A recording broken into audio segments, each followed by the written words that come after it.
This is Derrick Broze.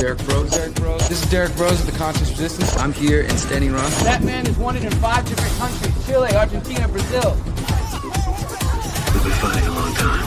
We've all lost so very much. So many loved ones gone. Don't you fucking tease that horse! You are not alone. There are pockets of resistance all around the planet. We are at the brink. Revolve, stay alive. You have no idea how important you are. If you're listening to this, you are the resistance. Hey everyone, this is Derrick Broze with the Conscious Resistance Network, and today is the latest episode of The Conscious Resistance Live, my semi-weekly podcast that I produce and bring you hard-hitting investigative journalism, analyzing some of the main news stories that you won't hear anywhere else on the internet, because I pride myself on doing real, actual investigative journalism, whether that's filing open records requests, like some of the stories relate to tonight, or getting on the ground, interviewing people face to face, not simply being another internet commentator who's just reacting to clips, reacting to clips of other things on the internet. I'm doing my best out here to actually bring you some real investigative journalism. So thank you to everybody who has joined me tonight. Truly, truly do appreciate you. And we've got a good show. Tonight, we're going to be focusing on some controversial topics. We're going to be talking about fluoride. I have a brand new article on fluoride out at thelastamericanvagabond.com. We're also going to be talking about some updates on the national fluoride scene, including a clip, an update from Michael Connett, who's the lead attorney for the Fluoride Action Network, who will be joining us for a few moments, just a little 5-minute segment to check in. And then we're going to talk about the immigration deportation issue, which is in some ways very complex and is a very emotional thing.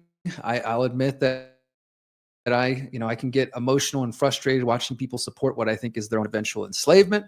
Nevertheless, it's important to slow down, to take some time to breathe, and to not get caught up in all the insanity, because that's what the hierarchy enslaving you would prefer, is if we're all just out there arguing with each other and fighting and trying to kill each other instead of having a dialogue, trying to understand these complex issues the best we can. And then the last story we're going to cover today relates to in vitro fertilization and genetics and Peter Thiel and some interesting things. So you guys are going to want to stay tuned for that. But first, I want to tell you guys a couple of things. First off the bat, for those who are interested in hearing me speak in person, which, as I've said before, I think I'm probably best in person. Don't judge me based on my internet presence and whether or not I was rude to you on the internet at one time. I highly encourage you not to do that. But I do think that my in-person events, speaking is one of my better talents, and it's more about the solutions, the journalism, the articles, the podcasts. It's an important piece of this puzzle, but if you can come hang out in person, it's so much cooler. So just want to let you guys know I do have an upcoming event, which is really cool because it's totally different than any other event I've ever done before. This is the Rise and Vibes Music Festival happening May 30th to June 1st, south of Durango, Colorado. So in between Aztec, New Mexico, and Durango, Colorado. This is like music, arts, food, vendors. There's like a beach. There's RV hookups, car camping, regular camping. 3 days. And there's some really talented artists. I don't know what kind of music you guys listen to. I listen to all kinds of things. My favorite artist, Dub FX, is going to be there. You got the original Wailers are going to be there. That's kind of cool. Natalie Rise, another amazing artist we featured here. My buddy Presence, who we featured on here numerous times, is going to be performing. Rising. I will be giving a workshop. You can go to their workshop lineup here. If you check out lineup at the top, you see music, yoga, movement, workshop, play shop, exit and build, how to create the better world we know is possible. They're giving me a workshop on Saturday morning, and I'm super stoked for that, because although this crowd might be more oriented towards, have a good time, reggae, drinking, smoking, hanging out, and just chilling, everywhere I go, I always end up meeting a good person. My talk is called Exit and Build, How to Create the Better World We Know is Possible. There's a little explanation there. They've got some of my background, some links to my websites and stuff. And it's just another avenue to reach new people who might not necessarily know who I am and maybe won't come across me, but I'm coming to them instead. So you can find that at riseandvibes.com. Again, I will say that if you get to come to Rise and Vibes, I'm going to be doing a special performance of Taxation is Theft with my buddy Presence during his set. And so that's all I'll say about that. I will have more news coming very soon. For those who know, I perform conscious hip hop under the name 33. You can find me at 33ishere.com. No, I'm not a Freemason.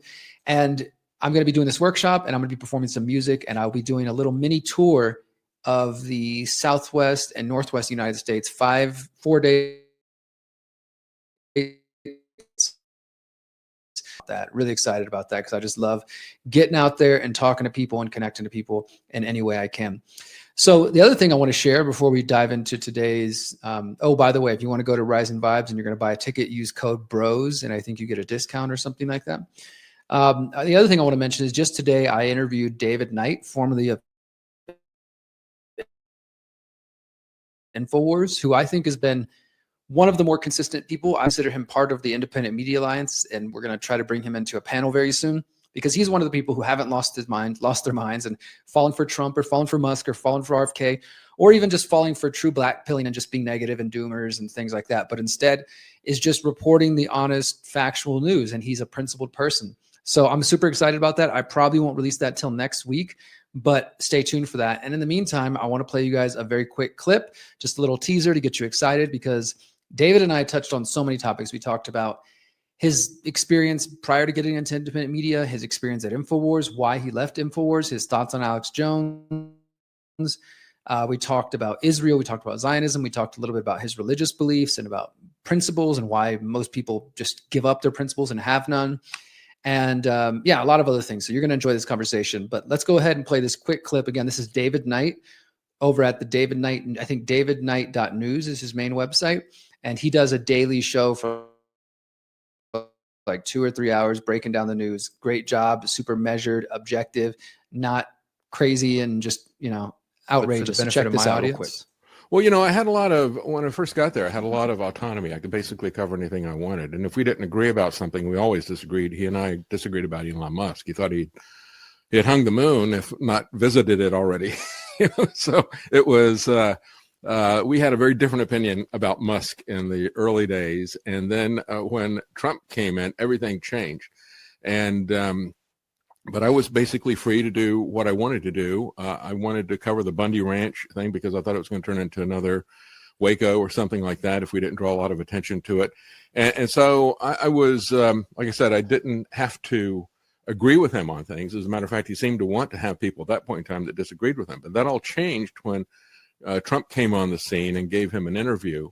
I kind of liken it to what happened with Rush Limbaugh, who was kind of his own independent guy until he criticized George H.W. Bush, and Bush invited him for a weekend to the White House and let him sleep in the Lincoln bedroom. And then he just basically became a partisan lapdog at that point on. And so that's basically what happened with Alex. But I had my own independent show there, and I could give my own take on things. And that changed in 2020. We went in very different directions. I had first noticed the fact that the Wuhan nonsense, the bat soup stuff, I didn't believe that from the get-go. And I noticed that they had the only biosafety level 4 lab in China was there. So I thought, oh, maybe there's a connection in that. But then when I saw all of the fake videos of people falling down, young people falling down the street and stuff like that, I knew that it was rigged. And I also knew about Dark Winter. That was 2 months before 9/11. I knew that they'd been planning and practicing all this stuff. I knew that 1 week after 9/11, they had the false flag anthrax attack, and that was used to push out model legislation to the states. And then they practiced it for 20 years. And of course, the feds don't like to have a 10th Amendment challenge to what they're doing. Typically, the way that they get everybody to do what they want to do is by cutting them a check or taking away the money. So they usually do it by bribery or by blackmail. So I could see that was coming. It was right down the path, especially when they would start talking about the mask doesn't protect you, it protects other people. And so I go, that's the same lie that they've sold with. All right. So that's going to be an interesting one. I think you guys are really going to enjoy that. Stay tuned. Like I said, we'll be releasing that. So let's go ahead and move forward now. Let's go ahead and remind you guys, if you want to follow my work, the best place is always going to be theconsciousresistance.com. And if you're not signed up for my newsletter over there, please do. I send out weekly, bi-weekly emails on events I'm doing, my latest articles, my latest interviews, things like that. I also want to remind you guys that, let me go ahead and X this out. If you want to support us, you can also do so by buying shirts or books. Like, let me show you real quick. I don't know if you guys have noticed, I wear this shirt a lot. It says, "You are a creator." This is the Conscious Resistance shirt. It's just got the Conscious Resistance website on the back. It's just another way for you to support me if you want to do so. And you can do that at the website there. So go to theconsciousresistance.com. You'll see a link for shop for books and shirts there in the navigation. And yeah, go ahead and please support me where you can. It is much appreciated. So the first story that we're going to be getting into is relating to fluoride. And I'm really excited about this one because this is an exclusive story. You're not going to find this anywhere else. This is my latest article with The Last American Vagabond. Newly released records confirm Houston, Texas is the largest U.S. city to stop water fluoridation.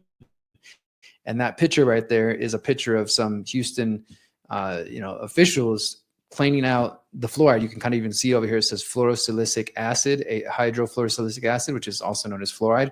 And they're cleaning out these tanks. This is images that I was able to get from doing open records requests. As I mentioned earlier, I try to push myself and do real journalism that does often involve having to send in requests to the city, to the government, trying to dig in and find like the true, accurate truth for you guys and not just the bullshit that is already out there and just repeating to you over and over.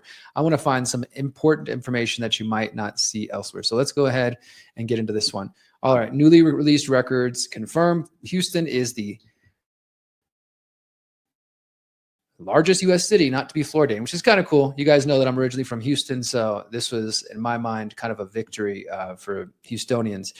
But it's a little interesting because it didn't come from activism. All that activism I've been doing over the years, all the fighting I've been doing, apparently it wasn't that's not what it took. It took, I don't know. But let's get into this.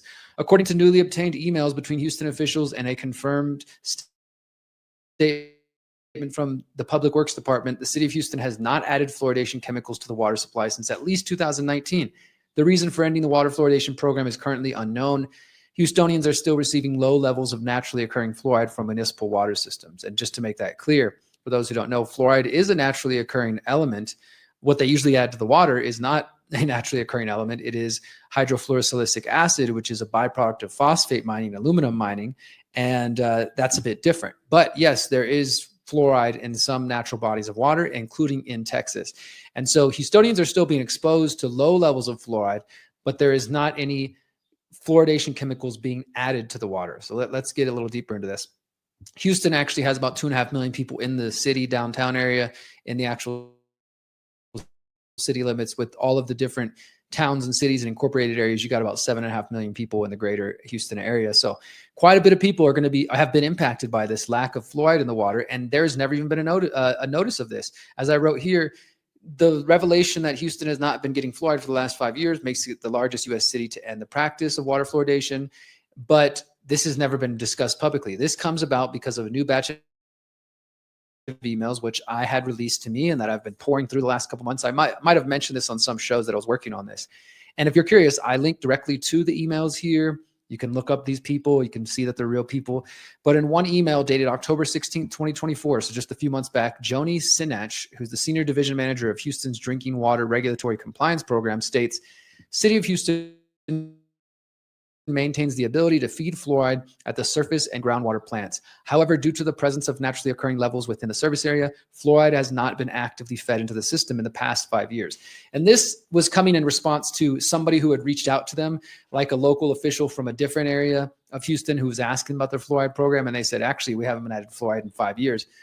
So as I've been digging through these emails, trying to more confirmation, I reached out to Miss Joni herself, and we've talked more than a handful of times. But just the other day, I talked to her on the phone, and she said, quote, the best I can tell you is what I've been told is that the last loads of fluoride we received was probably around 2018.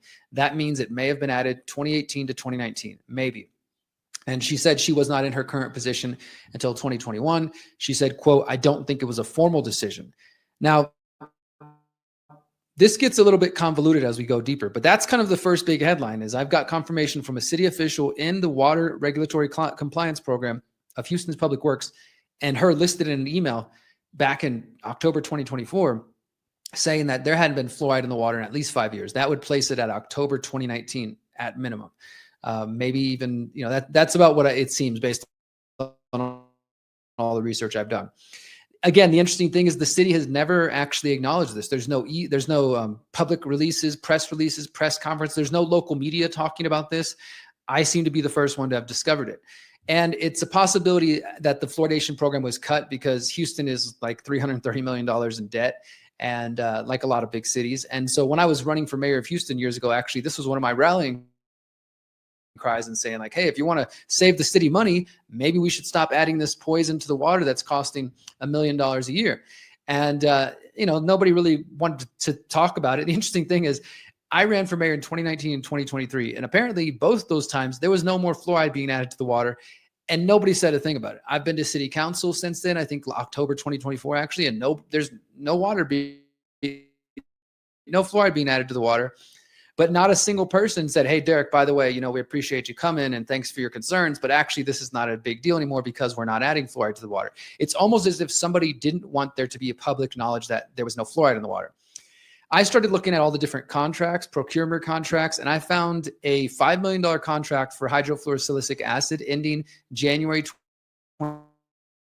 23rd, 2019. So if that contract ends January 2019, the beginning of the year, and this lady claims in this email that there has been fluoride in the last 5 years, which replaced it October 2019. It's likely that once that contract ended in January 2019, there was no more fluoride. But then this is where things get even weirder. I also found another contract which shows that in April 2022, the city of Houston signed a $1.9 million contract with a company called Penco, and they provide fluoride chemicals and all sorts of other things. And during the discussion on the Penco contract, which I found, there's city council videos, former city council member Michael Kubash spoke against the water fluoridation, noting that Houstonians had previously spoken against the practice. He said, quote, I don't think it's really helping to reduce tooth decay. Nations that don't fluoridate their water have about the same results as the nations that do. And so 2019, one contract ends, no fluoride in the water.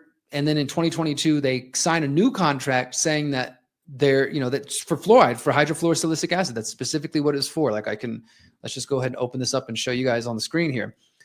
So what this means to me, here, we'll go to Penco. You can see right here, item number 41, City Council, Penco for hydrofluorosilicic acid for Houston Public Works, 3 years with 2-year option, $1.96 million, tagged by Houston council member. Was presented, Kubash voting no, the balance voting aye, motion adopted. So in April 2013, they adopt a motion for a contract for fluoride chemicals, but the lady at the city is telling me that there's no fluoride in the water. So this got me really kind of confused and thinking and looking. So despite this $1.9 million 3-year contract, the water quality reports from the city of Houston from 2019, I checked them all the way going back to 2015, and you could clearly see that there was fluoride levels at 0.7, 0.6, and then at about 2019, they start dropping down. And so from 2019 up till 2023, which is the latest one we have, the fluoride levels are consistently lower than the 0.7 milligrams per liter, which is recommended by the CDC. Measurements taken across East, North, and South Houston reveal levels between fluoride between 0 and 0.4 milligrams per liter, which is what they're saying is the naturally present, natural fluoride present in the water. That doesn't mean that that's not causing harm, because fluoride can cause harm even if it's natural or not. We don't know at the very low levels what it does, but I think we could assume it's not good to just be exposed to it all. So this indicates that the fluoride chemicals have not been added to the water supply since 2019, and that it's only present because of this naturally occurring fluoride levels. And here's a little graphic I found in one of the emails. You can see they're measuring fluoride, and this is in milligrams per liter. This is from April 16, 2023, so 2 years ago. And the target, that red line, is the 0.7 milligrams per liter recommended by the CDC. And you can see that when they test it, they're consistently, the highest it was is about 0.5, maybe just over 0.5, 1, 2, 3, 4 times that year, or just around that time when they were testing it. But on average, it's at 0.4, down here looks like maybe close to 0.3. So it's obviously not being added to the water. This makes things even more weird, but it does align with what I was told by the woman at the City of Houston, where she said, that City of Houston, quote, maintains the ability to feed fluoride at surface and groundwater plants, which means that they might have bought the fluoride in 2022 and then just decided not to add it to the water supply.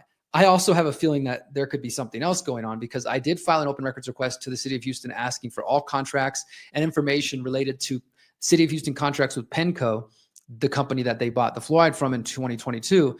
And right now the City of Houston is trying to appeal this to the state attorney general and saying that, I shouldn't be able to get access to this information. So it could just be that they're hiding contracts and trade secrets, but something about that isn't right. They haven't added fluoride to the water since at least 2019. That's what the City of Houston's own records show. That's what the emails that I found, including this email saying that the water hasn't been added to the water in 5 years. But then 3 years later, they sign a nearly $2 million contract for fluoride, but none of the levels measuring fluoride have gone up. Now, when we get the 2024 levels, which usually happens by June or July, we'll see what it says. But like I said, from 2019, 2021, 2021, 22, and 23, which is after when they signed the contract, the levels have stayed consistently at 0.3, 0.35, things of that sort. So it's weird. Either they just bought the fluoride and they didn't do anything with it, which doesn't make any sense. That's still wasting taxpayer dollars. They bought it and they're waiting to use it later, or somebody's laundering money or something. I don't know. I definitely got my spidey sense going off that something ain't right. Let's go ahead here, show you some more things that I found. So there's a little town, part of Houston that was annexed in 1994 called Kingwood. It's northeast of Houston, and they get their water from the city. And I found one email which includes a presentation with 2 images highlighting the removal of fluoride from Kingwood's tanks in January 2024. This is that image I was showing you earlier.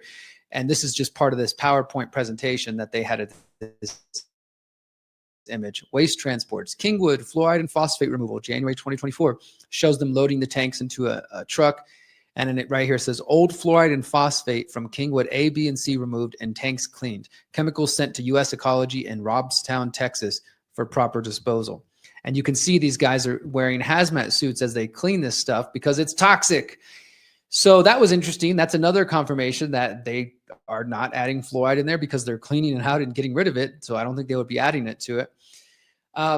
And then interestingly, you guys know that I've covered the National Toxicology Program report, the fluoride lawsuit, et cetera. There's been extensive reporting here on this channel at thelastAmericanVagabond.com. And in the emails I found, there's even city officials, like in September 6, 2024, one of the city officials asked another colleague about the judge's ruling in the federal lawsuit and says, quote, what does this mean to us in the long run if EPA reduces the permissible levels or even bans the fluoridation of drinking water?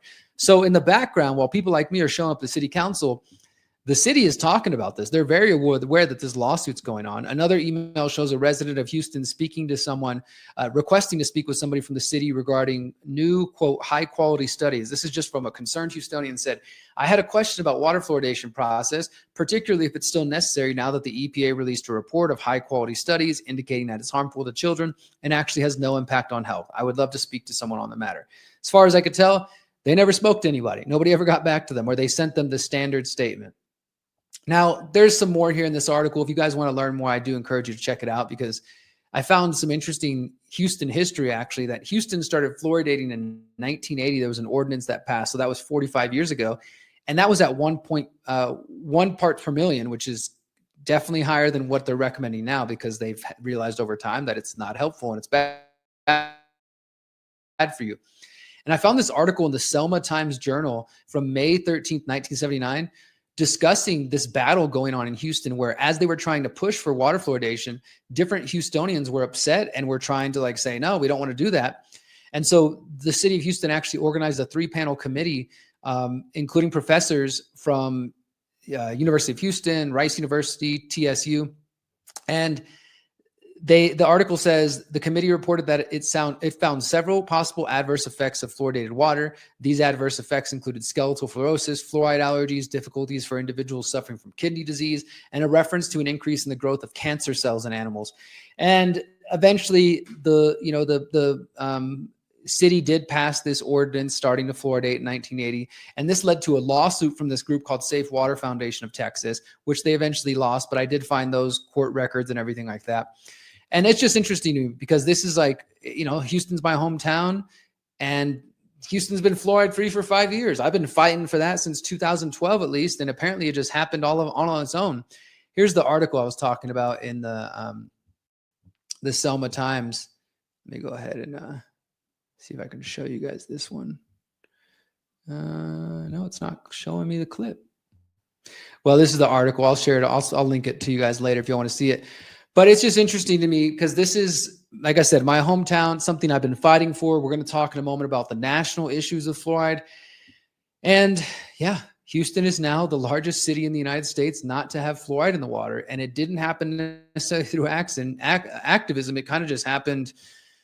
I don't know. We don't really know the full reasons, but I will definitely stay on this. So please share this article. You can find it at The Last American Vagabond. You can also find it at derrickbroze.substack.com. Now let's talk about fluoride on the national level for a moment. A couple of things here. You guys may remember that I mentioned at the end of the Biden administration, Joe Biden's administration announced that they were going to appeal the federal court ruling, which came out last year. You guys remember I was in San Francisco in February and March of last year for 2 weeks reporting on the federal lawsuit.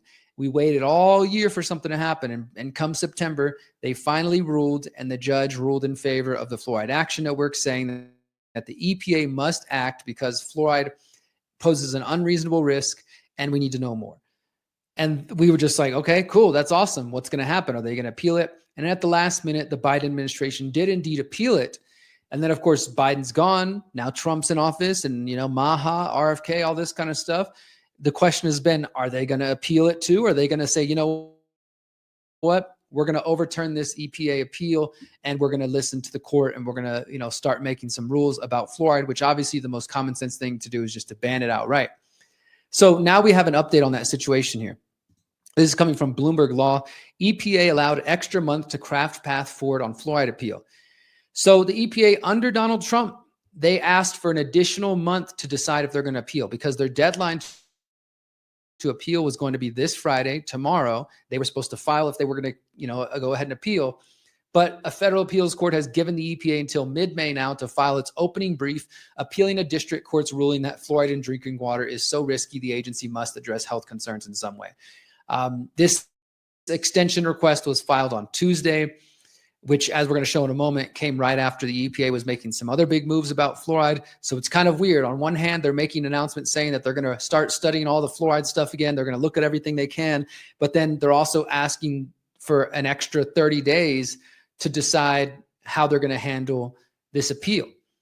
In reality, if Trump and Maha and RFK and everybody were really about getting to the bottom of fluoride, then just end the appeal and just follow the court's ruling. So we're going to have to see what happens. But now the can has been kicked down a little bit further to May 12th. And we're going to hear from Michael Connett, the lead attorney who fought the federal lawsuit since 2017 and was successful in that in just a moment to get his thoughts on that. But a couple more things here. This is one you might have seen going around. At the CDC, Trump's administration job cuts wipe out a wide array of specialists.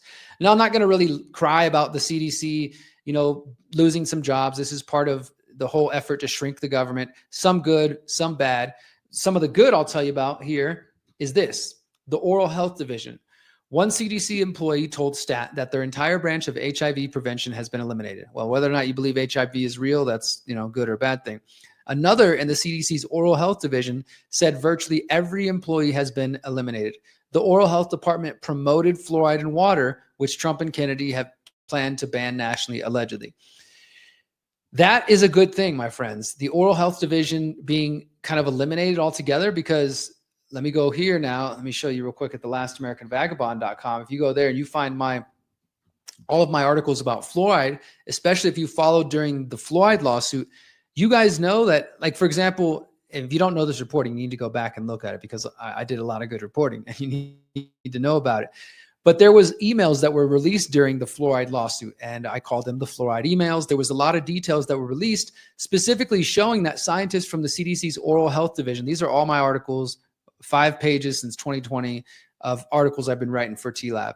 You can go through there and look up the fluoride emails. I encourage you to check that out, because what we found out is that the fluoride, the oral health division at the CDC,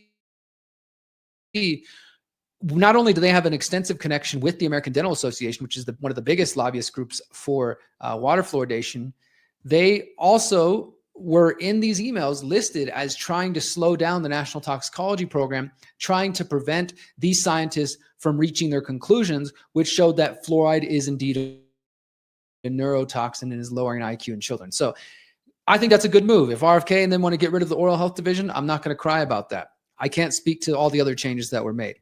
Now, here's another one. On Monday, RFK, he's in Salt Lake City for a press conference because Utah has just banned fluoride. And he was there with Lee Zeldin, who's the head of the EPA right now. And the EPA announced they will, quote, expeditiously review new science on fluoride in drinking water. So again, generally, this is a good move. He says, quote, without prejudging any outcomes, when this evaluation is completed, we will have an updated foundational scientific evaluation that will inform the agency's future steps to meet statutory obligations under the Safe Drinking Water Act. And he talks about how Kennedy's been in front of this issue. They mentioned the National Toxicology Program, which found moderate confidence that fluoride is lowering IQ in children, et cetera, et cetera, et cetera, right? So this seems to be generally a good move. And as you can see, I tweeted here when it came out. I showed the press conference with RFK, Lee Zeldin in Utah. I said, this is a good move. But look what Michael Connett says back to this. Again, Michael Connett's the lawyer who fought the lawsuit. I'm very wary of EPA's announcement. Zeldin never mentioned that EPA is already under a court order to take regulatory action to address fluoride's unreasonable risk to human health. Under the court order, EPA must initiate rulemaking proceedings under the Toxic Substance Control Act to issue a rule that will eliminate risk. And he goes on from there. This is, again, when the deadline was on Friday. And he said, if the EPA does file the appeal, as it looks they will, this will likely say more about the EPA's true intentions with fluoride than a commitment to do another review, especially since the EPA's reviews of fluoride literature in the past have been atrocious. And I think that's, it's like on one hand, I'm saying, hey, this is generally a good move. Michael's like, hey, maybe not so fast. If they were really making a good move, they would just listen to the court, as I was saying a moment ago. But let's go ahead actually and hear from Michael right now. Michael, I've interviewed him on this channel a couple of times when I was at the fluoride lawsuit and then last year for some updates. But he sent me a special video exclusively for us here at the Conscious Resistance, a little 5-minute clip of him discussing all the latest fluoride updates and why he's skeptical about this EPA announcement. So check this out. Monday, Robert Kennedy, the Secretary of the HHS, announced that he will be instructing the CDC to stop promoting water fluoridation. That's a very significant development because the CDC is by far the most aggressive proponent of water fluoridation in the United States at the governmental level, and many communities across the country are fluoridating their water based on the CDC's recommendation. So that was a really positive development. There was another announcement on Monday in tandem with Mr. Kennedy's announcement. That was from the EPA. Lee Zeldin, the administrator of EPA, announced that the agency will be conducting, quote, an expeditious review of the new science on fluoride's dangers. And some cheered that news and welcomed it. But I am more skeptical and concerned about it. And here's why. We don't need the EPA to do another review right now. What we need the EPA to do is follow the court's order from last year, where the court ordered the EPA to implement a rulemaking proceeding to eliminate the unreasonable risk posed by adding fluoridation chemicals to drinking water. The federal court found that water fluoridation poses an unreasonable risk to the brain in the form of reduced IQ in children. And based on that finding, the court ordered the EPA to take regulatory action. The court didn't ask EPA to do another review of the science. The court ordered the EPA to take action. So that's what we need from the EPA now is action, not another review, particularly in the context of EPA's previous reviews on fluoride, which have consistently been, to put it mildly, inadequate and superficial. So I am concerned that the EPA is taking the approach of let's do another review, kick the can down the road a little bit, make it seem like we're doing something, but in reality, they may have a, preordained conclusion that will not result in changing current water fluoridation practices in the United States. So what I really wanted to see happen on Monday is Zeldin announced that the EPA is standing down on its appeal of the court order, because the EPA announced in January, before the new administration came into office, the EPA announced that it would be appealing the court's order, which will take a year to 2 years to complete. So it was a significant delay in taking action. And so what we've been looking for with the new administration is for the EPA to say, we're not going to appeal the court's order and we're going to begin the rulemaking proceeding. That's what I've been looking for. And we didn't get that on Monday. All we got was a commitment to do a, quote, expeditious review.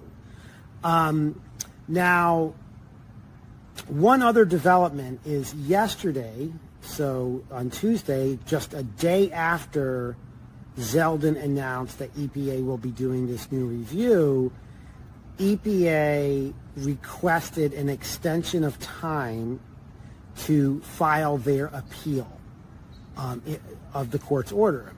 Under the existing deadline, EPA needed to file its appeal this Friday, April 11th, and EPA asked for an extension, which the Ninth Circuit quickly granted. So now EPA has until May 12th to file its appeal. Now, my hope is that this extension that EPA has been granted will give the agency time to regroup and come up with a coordinated approach to the fluoride issue and stand down on the appeal, and use this time to basically come up with an agency position that says, we're not going to appeal the court order, we're going to move into a rulemaking proceeding, we're going to protect the American public from this risk in their water supply. That's what we need. We need the EPA to take action in the form of a nationwide ban on water fluoridation. From sea to sea, no more water fluoridation. We need to follow the path of Western Europe, which has already, or actually all of Europe, which has by and large already rejected water fluoridation. We need to follow Europe's lead. EPA has the authority to do it. It needs to act now. We don't need another review. So that's the latest developments from this week. Yeah, that's the latest on fluoride. Fluoride is no longer in Houston's water. The EPA is claiming they're going to do a review, while at the same time they're asking for more time to review this appeal instead of acting on the court orders. And so we'll keep you guys updated to see what happens and as these developments come in. Issue and an emotional issue. Let's take a deep breath and a quick break for our sponsor, the Above Phone. We'll be right back. Are you using your phone, or is it using you? Rise above mass surveillance and discover a phone that protects your privacy and communications. Above Phone does everything your old phone does, without tracking you, while giving you complete control over your phone and apps. We are better than big tech. It works with any cell service. No forced logins. No advertising or tracking. Download apps privately. Control your phone and its apps with secure hardware. Introducing Above Suite. Protects your internet traffic. Private email on any device. Video call with friends privately. Encrypted chat, calls, and internet phone. Protect your searches and get results. Don't worry if you're new. Every phone includes a free 45-minute live call. You also get free email and chat support, free guides, and video courses. We can take back our technology. We're here to help with tools and education. You have the power. Rise above with Above Phone. AbovePhone.com abovephone.com. That's the only phone I even bother. I don't have a phone, but my partner Miriam uses it, but the only one I trust. I don't trust any of the other alleged privacy phones, and especially none of them associated with Eric Prince. All right, guys, let's go ahead and talk about this immigration deportation issue. I've touched on this in recent weeks, and I see the comments out there. Every time I post about this, I get people who are genuinely supportive and sympathetic to the things I'm expressing, which is that this is a step towards totalitarianism for the American people, and just setting, go through your social media and say you posted anti-Semitic things, or they can say you were protesting, being anti-Semitic against Israel, whatever, and deport you. Now, many people don't have much sympathy because they're saying, well, these people are illegal, they shouldn't have come here. Or let's say with the students who are being deported, they're like, well, are they American citizens? If not, get hot and testy with this, because I don't believe that. I think that one of the beautiful things about the United States, and the way I've always interpreted it, is that all people are given the basic human rights. Doesn't mean you're allowed to stay if you came illegally, although I don't think the government should be in charge of borders. And that's a whole nother country. The United States, and who end up in the United States are going to be treated with dignity and as a human being, even if they're being deported out of the country. That means they'll be granted due process, told what they're being held for, told what they're being charged for, told why they're being deported, etc. And I see that some of you out there in the comments don't agree with that. You think, screw these people. I voted for. And I know that most of you probably aren't in my audience. I'm sure there are some conservatives out there who are like, yeah, I hear you, Derrick, but crime has been bad, and we need to do something about it.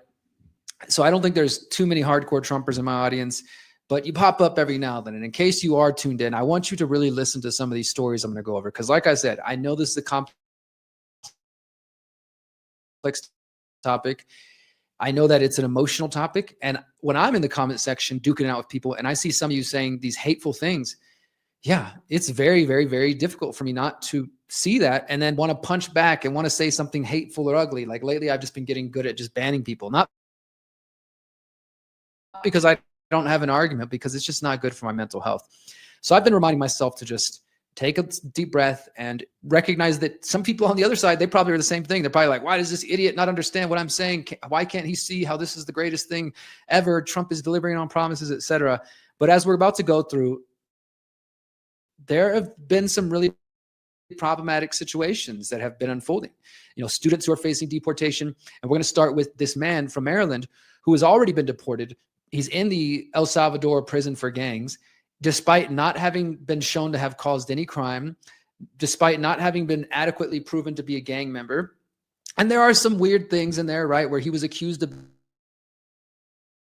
being a gang member in the past. But let's just be real. The U.S. government has not provided any hard evidence that this man is involved in human trafficking, as I've seen people claim. I saw the press secretary saying they haven't provided any evidence that he was involved in crimes in the United States or back home where he's from. And they haven't provided any evidence that he is a gang member, but he is being deported. And this is, of course, set off all kinds of lawsuits. And that's where we're going to dive in, guys. I want to try to see if we can take as an objective look at this issue as possible and really suss out what's going on. So let's go ahead and start here. The real story of the Maryland father deported to El Salvador by mistake. And that's one thing to acknowledge, that, yes, the Trump administration does admit it was a mistake. They call it an administrative error.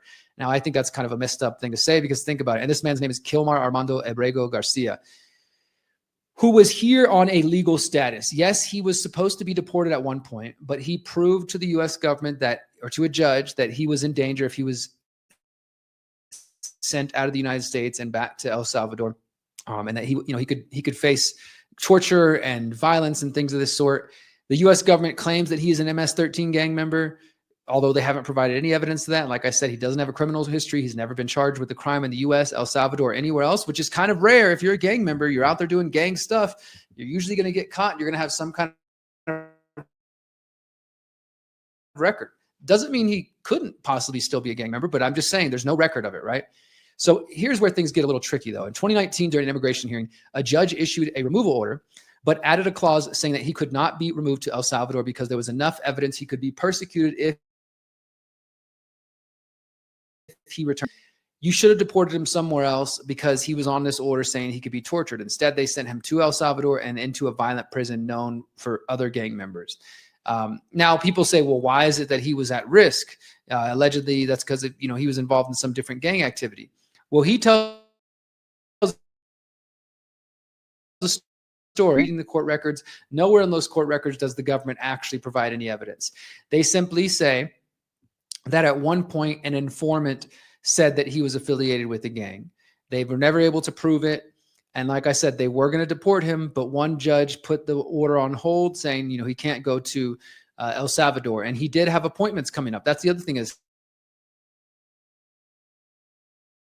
he was keeping up with all of his appointments.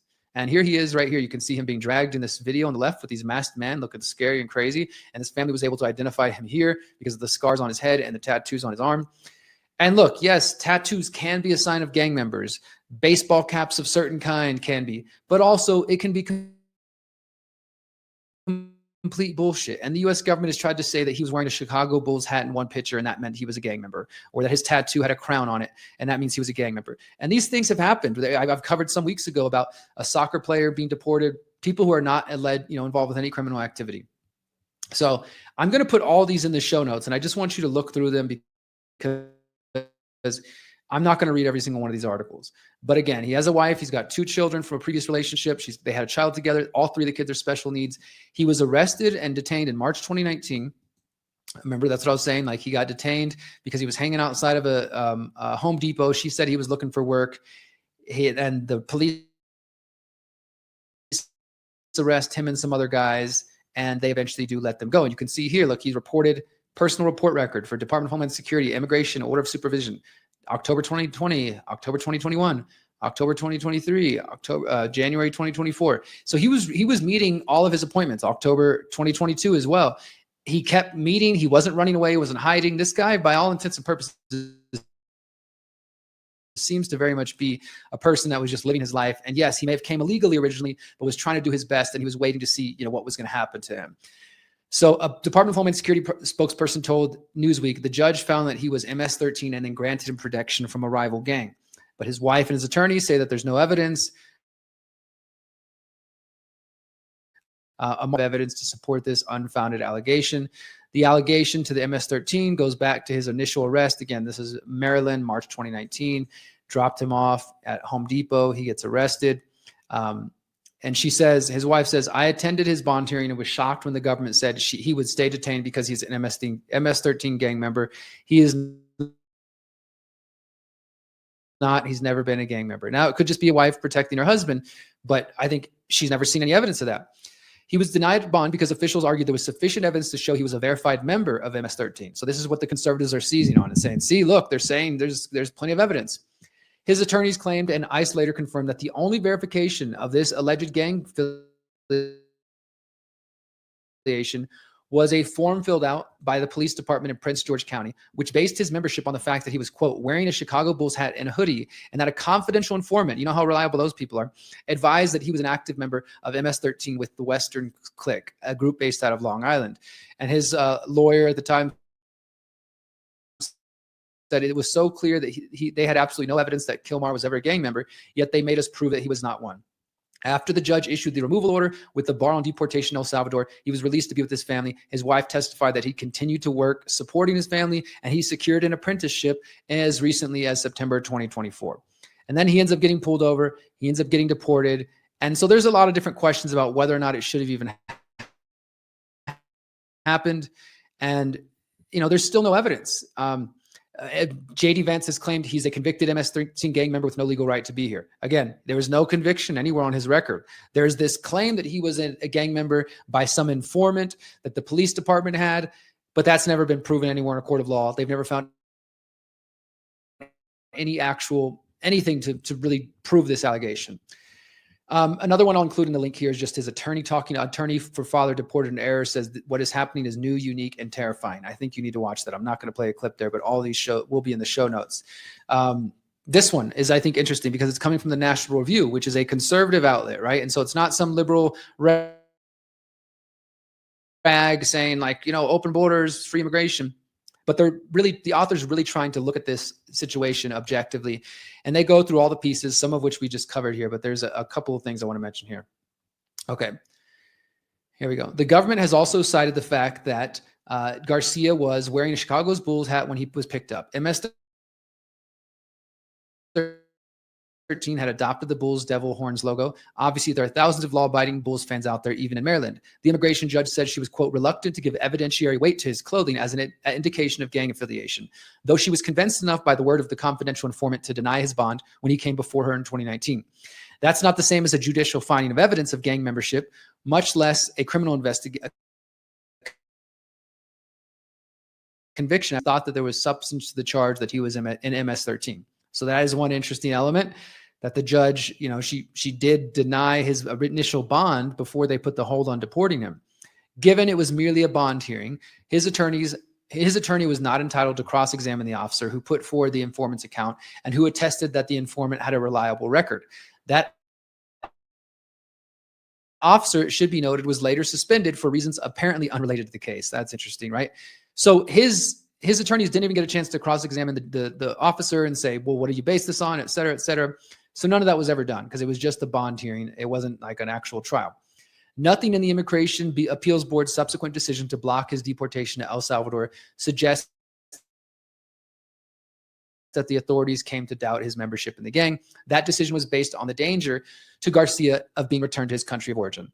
And says, if in fact he was a member of MS-13, that membership might explain why Barrio 18, a major MS-13 rival, was apparently targeting him, which is one of the reasons he claimed that there was this gang after him. And so they're saying, well, that gang happens to be a rival of MS-13. It could be that he was part of the gang, and that's why they're coming after him. However, Garcia managed to remain in the U.S. for more than 10 years without developing any criminal record beyond 3 traffic citations for driving without a license. His clean record makes Dudley, his attorney, very, very skeptical of his membership in the gang. Were he a gang member, he would most likely have some kind of criminal record. Is Garcia, a law-abiding father, subjected to the whims of a careless and cruel administration or a threat to public safety whose removal, even if it wasn't technically done by the book, is a credit to the president's agenda? And it says, absent further revelations, we'll likely never know. So it's not as black and white as people are trying to make it seem on either side. But let's go into where the case is now. So last week, the judge says that by this week, by Monday, the U.S. government was supposed to return him back to the U.S. and get him out of El Salvador by Monday at like 11:59 p.m. or something like that. And what happens is the Trump administration, of course, they appeal that. They ask for an injunction, and they actually ask for the Supreme Court to intervene, and we get an intervene. Chief Justice Roberts pauses deadline for return of Maryland man mistakenly deported to El Salvador. Chief Justice John Roberts agreed Monday to pause a midnight deadline for Trump administration to return a Maryland man mistakenly deported to El Salvador. This temporary order comes hours after the Justice Department's emergency appeal to the Supreme Court, arguing that the U.S. district judge overstepped her authority when she ordered him to be returned. The administration again conceded that it was a mistake, but they say he's no longer in U.S. custody and they have no way to get him back. So they're just like, oops, we made a mistake. Sorry, it's not our fucking business. Deal with it, whatever you want. They gave the administration until just before midnight. The judge had to facilitate his return, but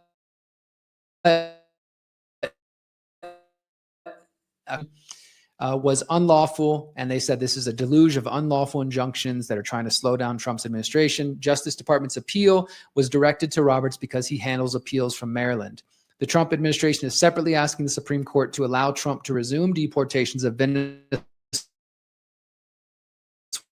migrants accused of being gang members. So before we get to that, because we're going to talk about that in a moment, that's where it is with the Maryland man. He's basically going to sit there in El Salvador while they figure this out. And I mean, this guy could be killed there. I mean, he's in a place where let's say he is a gang member and he was rightfully not being deported there. Well, now he's in danger. Let's say he's not a gang member and you think that's the right thing, but don't send him to a place full of violent criminals where his life could be in risk because he's just a normal dude. There's more reports we're about to go over where there's people, including gay folks, who are just rounded up as Venezuelan gang members and are now sent to this violent prison. It's not a good move for liberty, friends. It's not a good move for the country, for freedom or anything. Let's go ahead and continue here. Let's look at these other ones. Like they said that the Trump administration is also seeking to deport Venezuelan immigrants. And the decision was made by the Supreme Court yesterday. And the interesting thing is, as this article from The Conversation says, Supreme Court's decision on deportations gave both the Trump administration and the ACLU reasons to claim a victory. And this is because of this. The Supreme Court, according to Trump, upheld rule of law in our nation by allowing a president, whoever that may be, to be able to secure our borders and protect our families and our country. A great day for justice in America. In a 5-4 majority of the U.S. Supreme Court, they had just overruled a lower court that had temporarily barred the deportations, deciding that the U.S. could move ahead with its plan to send those Venezuelans to a prison in El Salvador. So Trump celebrating this. But then shortly after that, the American Civil Liberties Union, Democracy Forward, the ACLU of DC, and other groups said they won the case. In a press release, the lawyers say that this was, quote, an important victory in which the court determined that, quote, the Trump administration acted unlawfully when it removed people from this nation with no process. So how can they both claim to be victorious? And this is what it says. Both sides are claiming victory because of a per curiam opinion, an unsigned opinion of a majority of the court, allows the Trump administration and the ACLU to view their ruling from two different lenses. So Trump sees this as a win because they vacated the lower court ruling, which was preventing him from deporting Venezuelans. So he's like, cool, I can do it again. Now the federal government can continue to deport people that they claim are violent gang members. But the ACLU, they said that they won because the Supreme Court's also said that the government must give people the opportunity to challenge their removal under the Alien Enemies Act, which the government had not previously done. And this is a win for due process, whatever you think about these people. As I'm going to show you in a moment, there are certain people who are definitely not gang members that are getting swept up in this. But even if they were gang members in the United States, if you believe in liberty, if you believe in human rights, then they need to have due process as guaranteed by the U.S. Constitution, even if they're not Americans. I know that's a hard idea for some of you, but we shouldn't just allow the government to round people up with no due process and ship them out, because that can take us bad places. The Venezuelans' right to due process was one of the key arguments advanced by the ACLU and its partners.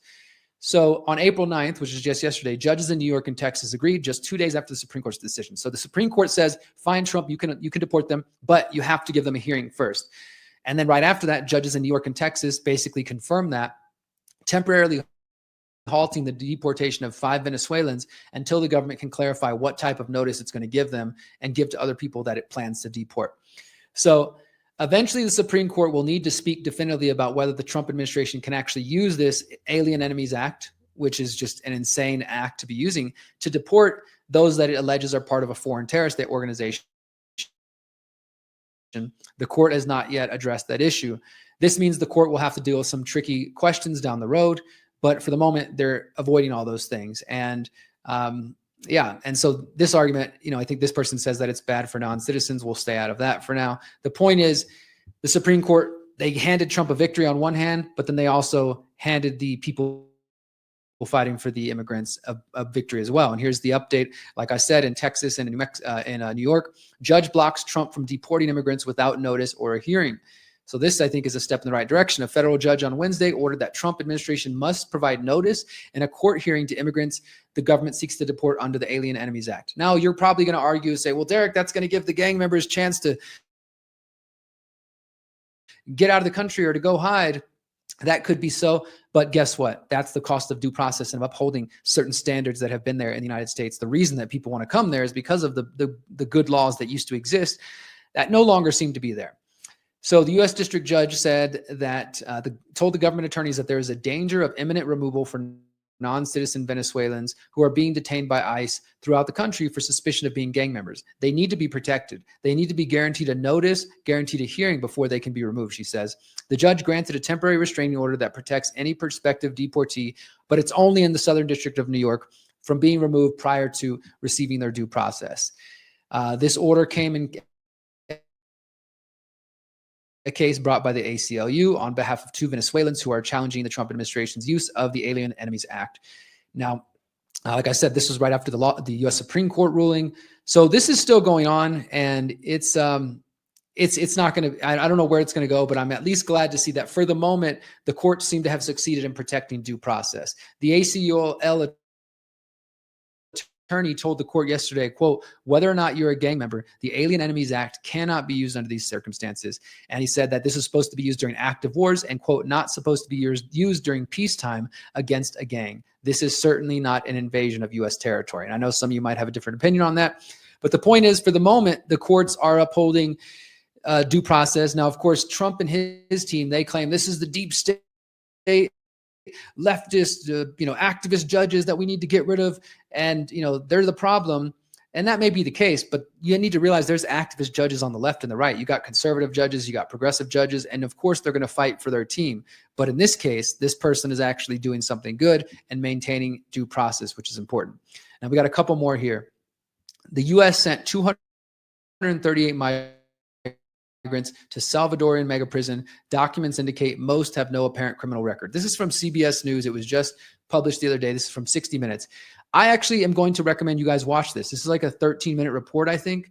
13-minute report here. I know some of you are going to say, Derrick, CBS News, that's mainstream garbage. And yes, I get it. But as I've said before, not all of mainstream news is fake. There are actual journalists out there doing good work. And this 60 Minutes report is one of them. And look, you can like Trump's policies, you can hate immigrants all you want, but the fact remains that the data is showing that maybe as much as 3/4 of the people who are being deported, the Venezuelan gang members, as they're alleged to be, are not actually people with criminal records. This one, they show a makeup artist, a soccer player, a food, no evidence of being connected to any sort of gang. And they interview some of the family members in here who the first time they saw their family members, when they didn't know where they went, was watching these propaganda videos from El Salvador showing them being locked up and their heads shaved and dragged around and all this kind of crazy shit. Please do watch this report. It's only 13 minutes. It's going to be in the show notes because I think they did a great job on really getting to the bottom of this issue. And again, this is why I was saying, I know it can be testy. For me, it's a human issue. I don't get why some of our brothers and sisters out here in our human family are losing their humanity and just saying, well, Derrick, they came from the other side of the river. They came from the other side of the border. They came from this imaginary line on the map. They came from a different country. Their culture for them, whatever. I'm going to keep praying for you, I guess. That's all I can really do. I don't want to sit here and talk down to you. I just want to say that if we allow ourselves to be divided, whether it's over immigration or other issues, then the predator class are winning. That's exactly what they want. So we need to push back against these issues. I think left, right, conservative, independent should be united and say, look, we do have an immigration issue, but this isn't the right way. But the problem is, for the last 5 years, the conservative influencer media, much of which is garbage and not factual, has been promoting story after story, many of which are fake, about people eating dogs or invasion of violent gangs. And again, there are truth there. This is the thing. There's truth there. Yes, in Aurora, Colorado, there was an apartment complex that was recently shut down because of being taken over by gangs and criminal activity, and the police went in there and rounded up a bunch of people. That's some truth. You might have heard about that on right-wing media. But there's also a lot of fake stories, about immigrants sneaking in nuclear bombs across the border and Chinese invasion in Iran and all this crap you see on Sean Ryan and others. That is warping people's minds. So then whenever this starts to happen and they're starting to round up people, some people they've lost their humanity. They don't have compassion. They don't have empathy, and they don't have the ability to look forward and to see how these same policies that are being used against the immigrants, you better believe they're going to come back and be used against Americans. They're not just setting up this for immigrants. It's going to be for every single person, American and otherwise, who are coming in the country. And then let's look at this other one here. And I think this is also going to be applied to Americans eventually. The Department of Homeland Security announced this week that they're going to begin screening aliens' social media activity for anti-Semitism. Wow, this is a big one, huh? Today, the U.S. Citizenship and Immigration Services will begin considering aliens' anti-Semitic activity on social media and the physical harassment of Jewish individuals as grounds for denying immigration benefit requests. This will immediately affect aliens applying for lawful permanent resident status, foreign students, and aliens affiliated with educational institutions linked to anti-Semitic activity. And this is all tied back to that executive order I told you guys back a few weeks ago, combating anti-Semitism. The DHS will enforce all relevant immigration laws to the maximum degree to protect the homeland from extremists and terrorist aliens, including those who support anti-Semitic terrorism, violent anti-Semitic ideologies, and anti-Semitic terror organizations such as Hamas, Palestinian Islamic Jihad, Hezbollah, Ansar Allah, aka the Houthis. And the Secretary Assistant for Public Affairs, Tricia McLaughlin, says, quote, "There's no room in the United States for the rest of the world's terrorist sympathizers, and we are under no obligation to admit them or let them stay here. Secretary Noem has made it clear that anyone who thinks they can come to America and hide behind the First Amendment to advocate for anti-Semitic violence and terrorism, think again. You are not here. You are not welcome here." Under this guidance, the U.S. will consider social media content that indicates an alien endorsing, espousing, or promoting or supporting anti-Semitic terrorism, anti-Semitic terrorist organizations, or other anti-Semitic activity as a negative factor in their discretionary analysis when adjudicating immigration benefit requests. This guidance is effective immediately. Oh, so people thought the UK was bad. We talked about that a couple of weeks ago about the UK saying that they're going to be scanning social media activity for people coming into the country and that, you could be detained or questioned. Well, guess what? Now the same thing could happen to the U.S. I haven't been to the U.S. in a few months, since October, early November, and I'm going back next month in May, late May. And this makes me wonder if I will be harassed at the border crossing as I drive across, and if they're going to ask me about my quote unquote anti-Semitic activity on the internet, for calling out Israel, for calling out Netanyahu, for calling out the crimes of that country. I don't know, guys. I think this is not a step in the direction we want to go. And I definitely think we should push back against this. We should not be supporting this. So that is kind of my take on the overall deportations, the immigration issue, how that ties with the anti-Semitism. Because what this is about is that Trump is promoting the surveillance state, the police state, rounding people up, etc., and at the same time amplifying the Zionism and don't question Israel. It's happening on two different fronts. And at the same time, you got Robert F. Kennedy over at HHS saying that anti-Semitism is a national public health emergency. It's not moving in a good border policy. You can be for free speech and not support these things. You don't have, you can be for even supporting Israel if you want, and saying, you know what, I support the state of Israel, but they shouldn't be locking people up or deporting them based on what they say about Israel. They shouldn't be saying they're going to scan social media's activity for, posts about Israel. If you have principles, you should stand on them, whether you agree with the opinion or not. That's what free speech is about. That's what individual liberty is about. That's what the United States is supposed to be about. And these actions are the exact opposite of that. We're going to take a quick break and thank another one of our sponsors, Cultivated Mind Mushrooms. We'll be right back for our final story. So I've recently partnered with my friend Sean Hawkins of the company Cultivated Mind. He focuses on organic mushroom extracts, which are designed to help you physically, mentally, and maybe even more than that. I've just been testing them out recently. You may have seen my interview with Sean discussing this. We went over some of the specific benefits of the various types of mushrooms that Sean uses. I think it's a really exciting product to be a part of because not only are they organic, they're non-GMO, but if you know anything about mushrooms, as more and more of us have been learning about the benefits of mushrooms, not just psychedelic mushrooms, but all types of mushrooms, then you understand that they are a great boon to your health. So Sean recently hooked me up and I've been trying the Brain Squared, which is for gut pea flower extract, ashwagandha. I also recently picked up the Radiant Energy, which is for pre and post workout. So I go to the gym 3 or 4 times a week and now starting to take these before and after. These feature cordyceps, reishi, and chaga. And finally, he's got Immune Renew, which is obviously for immunity. This one features chaga, turkey tail, reishi, maitake, shiitake, and extract of nattokinase. I encourage you to go visit the website. It is cultivated-mind.com. And of course, we have a special deal and a discount for those of you who want to purchase them through my link at cultivated-mind.com/cm/broze, BROZE. You can check out the link on the screen right now, or wherever you're watching, check out the link below the video. So if you want to check that out, just to make it clear, Cultivated Mind, you can go to consciousresistance.com. You'll see this banner we've got there on the homepage. Highly, highly encourage you guys to check that out. It's just a small company, a friend's company. They've got all kinds of mushroom extracts and products, and that's one of the ways you can support me besides buying shirts or buying it above phone and just sharing the work. All right, final story of the day, guys. Let's talk about in vitro fertilization, also known as IVF.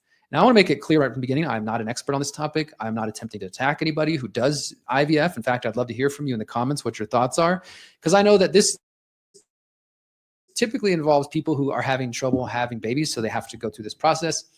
And for those who are unfamiliar, it says it's a process of fertilization in which an egg is combined with sperm in vitro in glass. The process involves monitoring and stimulating the ovulatory process, then removing an ovum or ova, egg or eggs from the ovaries, and enabling sperm to fertilize them in a culture medium in a lab. After a fertilized egg, a zygote undergoes embryo culture for 2 to 6 days. It is transferred by catheter into the uterus with the intention of establishing a successful pregnancy.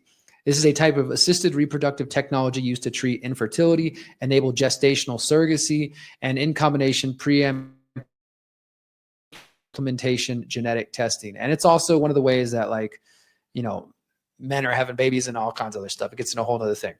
So, and that's kind of a picture right there showing a sperm injection, IVF right there. So as I said, I'm not an expert on this, and I totally get that some people find this necessary so they can have children when they have trouble.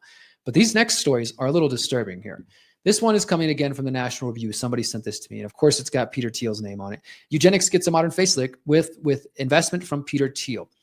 Screening for gender and health during IVF means discarding embryonic human beings who don't match parental preferences. Now let's go ahead and start with that before I go even further. This is a conservative outlet. So those who are generally speaking against abortion and who see that as a loss of life, because you see the baby, the fetus, as a living being, and to abort that fetus is, aborting a life. There are some people who feel the same about IVF. Now, typically it involves more than just one egg. There's a lot of different eggs that are produced, and they don't all get used. So what this article is arguing is that as we move kind of more into this genetic engineering babies using IVF, where you can have designer babies where you get to pre-select for different things, like maybe you could say, okay, I want a girl. Okay, so we're going to select the egg that we can tell is going to be a girl. Or I want, this one has genes that look like it's predisposed to alcoholism. Okay, we don't want that one. This is very much like the movie Gattaca, by the way. If you've never seen Gattaca, go back and watch that. It's trippy. Unfortunately, it's coming true. Maybe it was predictive programming. It's a good movie either way. But this is arguing that the process of IVF for this sort of designer babies is, as they say, it's discarding what they call embryonic human beings. Now, again, there might be a debate there. Maybe you guys will say, Derrick, I don't think the embryos of the eggs are actually human beings yet. Maybe they're the precursor to a human being, but maybe they're not. That's up to you guys. Either way, let's go ahead and dive into this. It says that it has an image of a baby girl crawling in a pink bow, etc., with the words, "This baby was carefully selected as an embryo. Her mother screened for gender and health during IVF." This is the opening of a controversial op-ed over at the New York Times, "Should Human Life Be Optimized?" And it points to another baby and says, "Her parents selected for health." Another arrow points to a little girl with 2 pigtails drumming on a stool. Hers wanted a girl. The tumbling toddlers with their rosy cheeks and marshmallow legs set the scene for the article. However, all the happy babies pictured are missing something critical: their siblings. Now, again, this is where they say that when you screen for health during IVF, whether you're screening for genetic anomalies or you're selecting gender, either way, what happens is you choose the one that you want, and the rest of those embryos, which they call embryonic human beings or embryonic sons or daughters, they get thrown away, they get tossed out. The term screening sounds like a mammography or a colonoscopy, a test performed on a patient so that if the disease is detected, it might be cured. A better term would be winnowing. The process is analogous to a group of patients lining up to receive a scan. The healthy ones are sent on their way, while the sick ones are melted down and disposed of as medical waste. Again, some of the language here is a little bit inflammatory, but I think they're making a reasonable point here. This is what I really want to get into. This kind of genetic screening is made possible through Orchid, a startup company dedicated to advancing artificial reproductive technology, ART. Orchid offers the first of its kind pre-implementation genetic testing, PGT. Unlike other providers, it can sequence an embryo's entire genome. Orchid then runs the embryo's genome through a massive genetic data set to calculate the embryo's disease risk, or even the probable IQ, in a process known as polygenic screening. And while former PGT models were able to scan for diseases connected to a specific gene, such as Down syndrome or sickle cell anemia, Orchid's model allows for broader predictions, including the embryo's risk of developing heart disease, breast cancer, or depression. This is literally Gattaca come to life. Orchid was founded by Nuro Siddiqui, a young tech entrepreneur who cites her mother's genetic disease as inspiration for the company. Her mom had retinitis pigmentosa, a rare disease caused by a genetic mutation that ultimately leads to blindness. The hope of curing such diseases led her to found Orchid, quote, as a way to help parents anticipate just such genetic misfortunes. However, under Orchid's model, her mother would not have been cured as an embryo. Rather, her mother would have been discarded before she was born, because they would say, oh, look, she's going to have this disease. Let's not even bring her into the world. That's kind of true. Her parents may have decided that. And one of the major investors in Orchid is, you guessed it, Peter Thiel, transhumanist techno-billionaire and friend of J.D. Vance. And the founder happens to be an alumna of Thiel Fellowship. She was given a 2-year research grant funded by Peter Thiel. And Elon Musk is also a fan of her work, who gave her congratulations. You can see right here, this is back in April 2024. A year ago, she says, so incredibly proud to share 2 updates. The first baby was born using Orchid technology, and he's super cute. This is like a video. Again, this will be in the show notes. This is the first Orchid baby that was pre-selected, pre-genetic testing. I tested my own embryos with Orchid. We got so much information, and I feel confident now. This is the future of how babies will be born, she says. And they go on here. There's some more tweets you can see. And then, yeah, down here you see Elon Musk saying, congratulations. So a project funded by Peter Thiel, who we know is into transhumanism, who we know is trying to live forever, who we know is into genetic engineering and things of this sort. Thiel's investment is financially prescient. The IVF industry currently holds a $25 billion market share, a number expected to double in the next 10 years. Orchid has already met success. The first Orchid baby, named Jaff, he was born in San Francisco to his mother. And she said, quote, I actually didn't think very much about being a parent when I was younger. I was focused on my career, and I ended up getting married pretty late at 31. We started talking about having a baby. At the time, I'd already frozen some eggs just because I thought the process was cool. So we decided to do IVF so we could have genetic testing. Honestly, I just think the science of it's very cool. And the founder, she hopes more and more mothers will share the same path as her. She proclaimed on X that this represents how all the future babies will be born. And it's interesting because she said that sex is for fun, embryo screening is for babies. So she's basically saying, you know, sex isn't going to be for having babies anymore. We're going to do this embryo screening. It's going to become a more genetic process, like a more kind of mechanical process. And I think that that is really part of the problem. The rest of this article is this author's kind of opinion about Catholics and Christianity and why they think this is wrong. Some of you may share that view. But my point here is that this is, I think, just getting, like, the hospitals are already a very unnatural environment for a lot of people. I know people who are into home birthing and natural birthing, and the hospital setting can just be not a good place. I understand it's necessary for some people, but a lot of people don't want anything to do with it.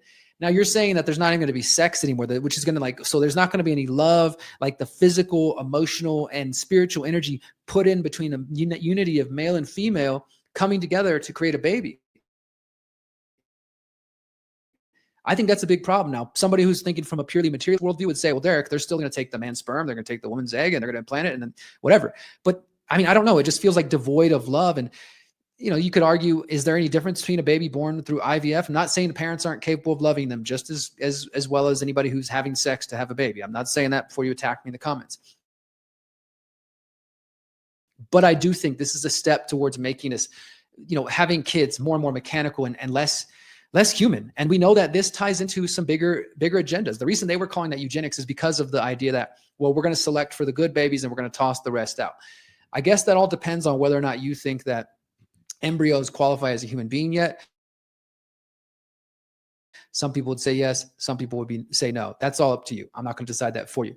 But I do think this is a very weird, and you know, this is all coming on the heels of just this earlier this week, this other organization, which I also think was funded by Peter Thiel, claiming that they have just used genes to revive the extinct direwolf. And there was like the first 2 direwolf puppies, and they're howling and stuff. And I know some people have said the whole thing is like a marketing, you know, scam. It's not actually reviving an extinct animal, but still the point stands. Like, this is, to me, furthering the efforts to play God. And I do think we are creators, but I don't think we're supposed to be gods. I think that we have the creative force, and the creator breathed life into us, and we're a part of that same creative energy to manifest and to build the world that we want and to do good things. but I don't think we're supposed to be playing with the DNA of life. Now, of course, other people will argue, Derrick, this is how we're going to solve diseases, by getting into the genes, and tinkering, and CRISPR is going to solve all this stuff for us. And it's going to be a wonderful world. And, you're just living in the past.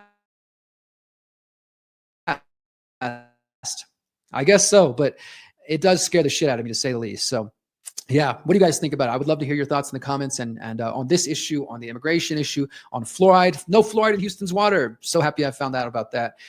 And yeah, that's it for today, guys. I just want to say thank you to everybody who does support my work. In the last week, I've got a big boost of support. Actually, the last couple weeks, ever since my second conversation with Ian Carroll, my recent interview on Redacted, I've got some more big interviews, big podcasts coming up that I'm not going to mention yet. And I can see that my work is starting to reach more power. More people are checking out the Pyramid of Power, by the way, as well. And that's important to me. I'm hard at home working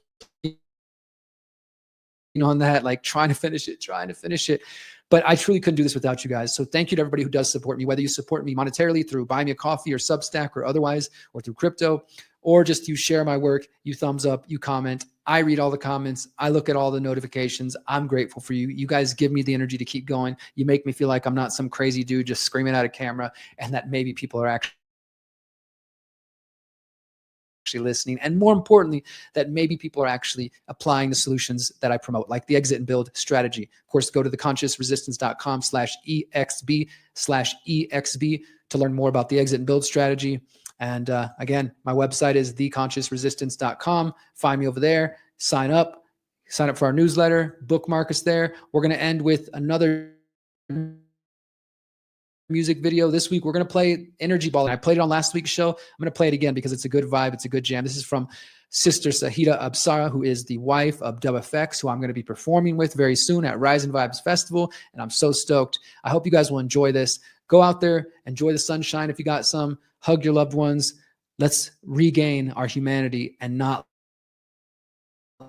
let these psychopaths take it from us. Until next time, remember, you are powerful, you are beautiful, and you are free, my friends.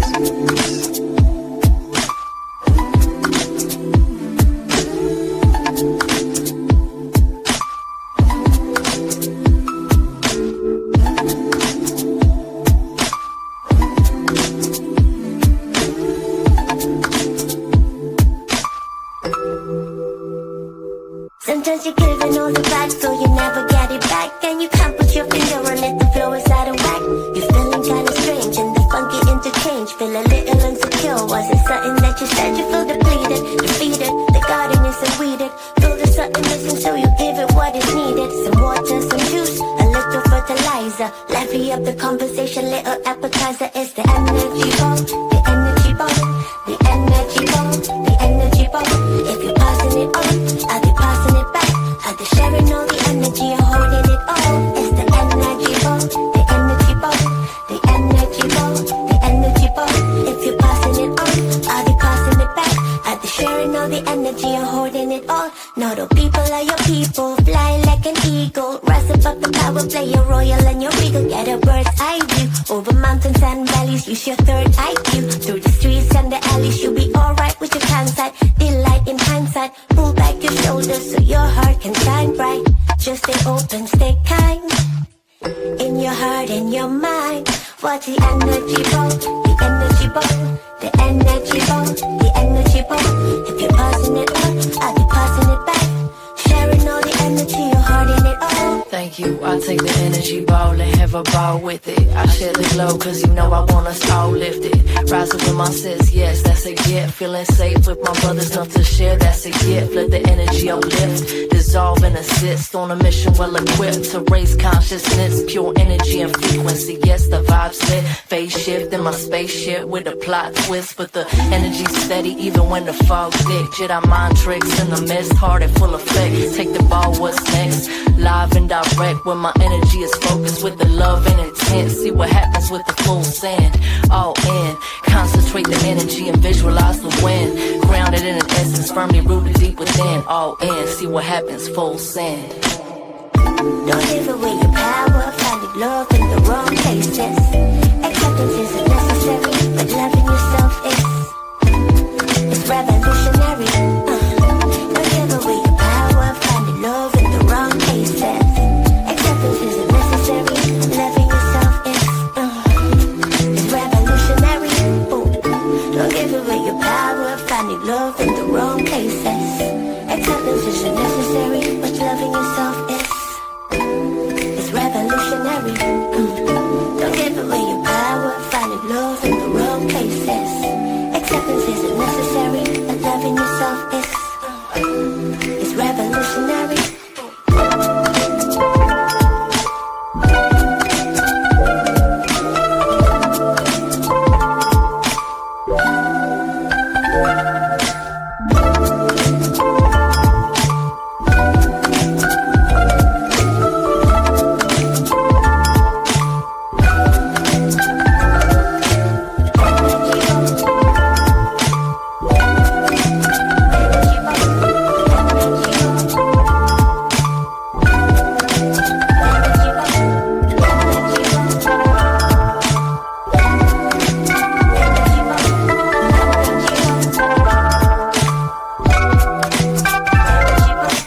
Since 2012, the Conscious Resistance Network has been an independent media organization focused on empowering individuals through education, philosophy, health, and community organizing.